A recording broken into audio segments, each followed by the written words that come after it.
Our DMs are open at Ben and Kelly Show. You can shoot us a DM. We'll try to, turn it around and toss it out to our listeners, see if we can help you out. And if you let us, we'll even call you.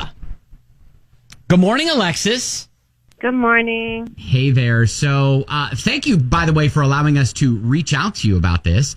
I know it's an interesting question you have, so I thought it'd be nice to just talk to you about it, right? Well, I figured if I have this question, I'm not the only woman wondering this. So maybe, Okay, well, go ahead and, explain what you wrote us. Okay. I'm not a spring chicken. I've been around the block a couple times. I've kissed my share of men. There you go. Nice.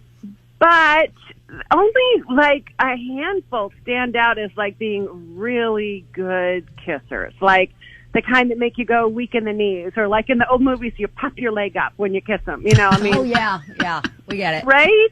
Yeah. Right? Wow. There's a lot of mashed potato eaters out there. You know what I'm saying? Oh, wow. Yes. Okay. So how do you broach the subject with a guy if he's not a good kisser? I mean, with my ex, he was a great guy. It was a wonderful relationship, but that one really important piece was missing. He was an awful kisser. And I tried to kind of coach him on it, and it ruined the relationship. I mean, he said it just made him, anytime he got within a foot of me, he started getting nervous about, okay, am I doing it right? It blew the relationship out of the water. So I'm nervous about getting back out there. Before I figure out what's the right way to do this. Okay, so first of all, Alexis, if my wife has never popped her leg up when we kiss, is that a warning sign for me? No, I don't think so. I'm thinking, hang on a second. I'm trying to check some boxes in my own head here, and I'm like, okay, everything she's saying, mashed potatoes. Ben is starting to feel attacked. I'm like, maybe I'm not checking boxes for my wife. I don't know. So yeah, but I agree with the statement that you said, it kind of bruised his ego, because I think that how do you approach that, and when in the relationship do you approach that? And once that gets in his head, that stays kind of in his head. It's hard to kind of shake that insecurity that's now planted. I understand that. But I also understand your point of view that you want to try to tweak things if it's a little off, if the chemistry isn't as kicking as everything else in the relationship. Right. And I mean, but does it get to a place where, everything else is wonderful. He's a great guy. Everything is perfect and there's lots of chemistry, and am I just going to go the rest of my life not getting kissed now? I don't know. Is that selfish? At what point do you say this is it? This is the way it is. Right. Yeah. But hey, you know what? You've been there, done that, and it's you deserve some good, kissing too, right? Yeah. There's going to be a sector of people. I think they're going to be well, when the right guy comes along, he's going to be open to hearing what you want. You think? I don't know. And then that brings the second question. It's okay, so how soon is too soon to broach that subject? Yeah, and then how do you explain it? Yeah. Do you demonstrate it? Do you talk about it? It's you almost want to nip it in the bud before it gets to be a point where the guy thinks, hey, you know what, everything's going great, and then you've got this sort of elephant in the room that you haven't approached yet. But then if you do it too soon, then he might be this chick is nuts. And right. Bossy. Yeah. Right. Yes. Well, Alexis, you bring up some great points, and none that I can answer, because I don't know. I don't know. And I'd like to think that I'm man enough to be able to accept that sort of criticism, but maybe criticism.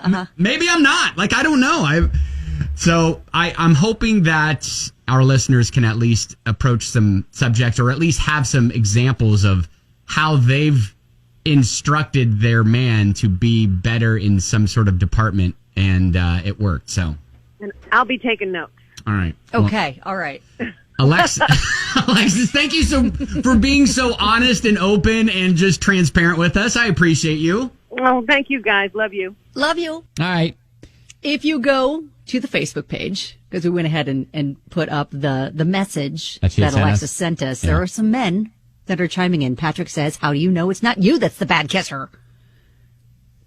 Clay says if he's an adult, he will take whatever direction you can give him. He should want you to be happy on that front. Okay. That's so typical of a guy to be like, how do you know it's not you? Like immediately like, can't be me. Patrick felt attacked. He did. That's clear. He did. And then Zach, bless his heart, he found himself digging a little bit of a hole. He says, most middle-aged men don't care about kissing. That's high school stuff. To which many replies to him. Katie said, I found the guy that needs coaching. Maybe this is him. Oh, my gosh. Found him. Barbie says, not true, Zach. We love kissing when he can't do it right, and then we can't move on to other things. Sounds like you're more concerned with your own needs. Katie was like, but truly, Zach, every man I've dated or married or whatever, mid-20s and after, has mentioned how they like kissing. High school is trying to jump in with no warm-up, my guy. Jennifer says, not too late to delete this before your wife sees it. Wow. Yeah, Aubrey, all caps, says, preach, Alexis, preach! Yes. All right, well, yes. We can get a couple more of your suggestions. We got a little bit of time. 502-571-9970. I think there's a good, at least we're approaching the subject here. Maybe it's a white elephant. Oh, wait, a white elephant? Is that what you say? The big elephant? The elephant. Just an elephant. It's just a plain old elephant. Yeah, it's not a pink elephant. It's not a gift swap. It's a spit swap. So,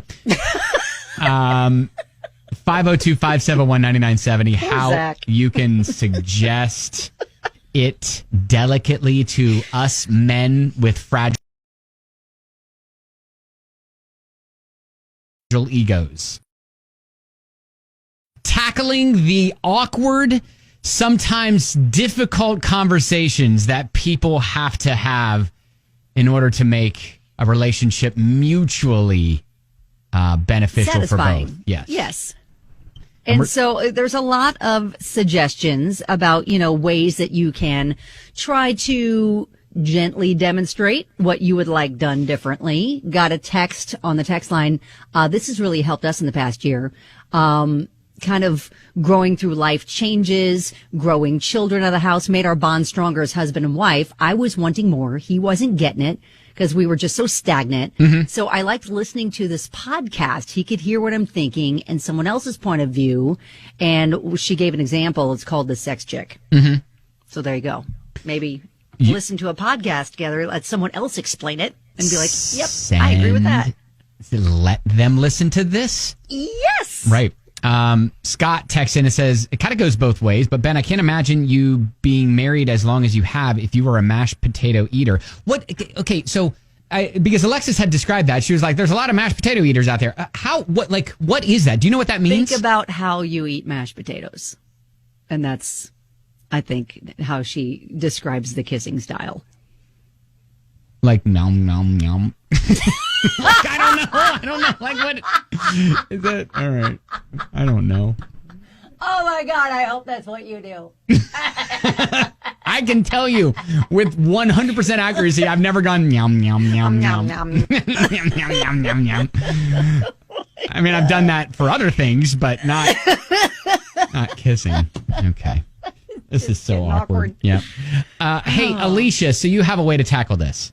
I actually just dealt with this in a relationship, and I told the guy what was wrong, and he was very eager to, learn. Oh, so good. So okay. Maybe you're just saying rip the Band-Aid off and say, hey, you know what? Don't like it when you do that with, a little jackhammer with your tongue. How about you, try it this way? And, if he's receptive, he'd be like, all right, yeah, we can do that. I don't know if you say don't do that. I say, hey, how about this? In a more positive way. I was just really honest with him. I was just like, hey, this isn't doing it for me. Yeah. Let's try ABC. And then, things got better. But I do agree that, kissing is a big thing, not just for high schoolers. Imagine, yes. Alicia, being honest and having open communication, being a fixer for things. Yes, this is a tough thing to talk about, though. It's tough. It is. It's a tough thing to talk about. Well, thank you. Thank you, Alicia. By the way, Jessica is texting, Ben eating mashed potatoes needs its own button now. Nom, nom, nom, nom. Come here. Nom, nom, nom, nom, nom. All right. Well, did we help? I think so. Sometimes I think there's a lot of good examples here. Honestly, it's going to be a case by case basis. And I think Clay kind of pointed out, if it's the right guy, he's into you, you'll have a great connection. He's going to want to make sure you're happy on that front, and he will be receptive to your tips. Yeah, I mean, I agree that if you care about the person, you want them to be happy, then you will. You're not going to be offended and let it ruin the relationship. Right. You'll do things to try and make that other person happy. So exactly. All right. Alexis. All good things. And I think Zach learned a lesson too. Poor Zach. Zach learned it is important. It's not just high school. Kissing is more than just high school stuff. And I mean, what's Zach like? You know, when he's out on a date. All right, let's get to it. Like yeah, and then he's all like, nom, nom, nom, nom. nom, nom. Oh, shoot. All right. Oh, so much learning today. Yeah, we're just joshing you, Zach. It's all good. Love you, Zach. All right, so hey, coming up. By the way, keep us posted, Alexis. We're invested. We like you. Yeah, now she's just got to find a date. That's right.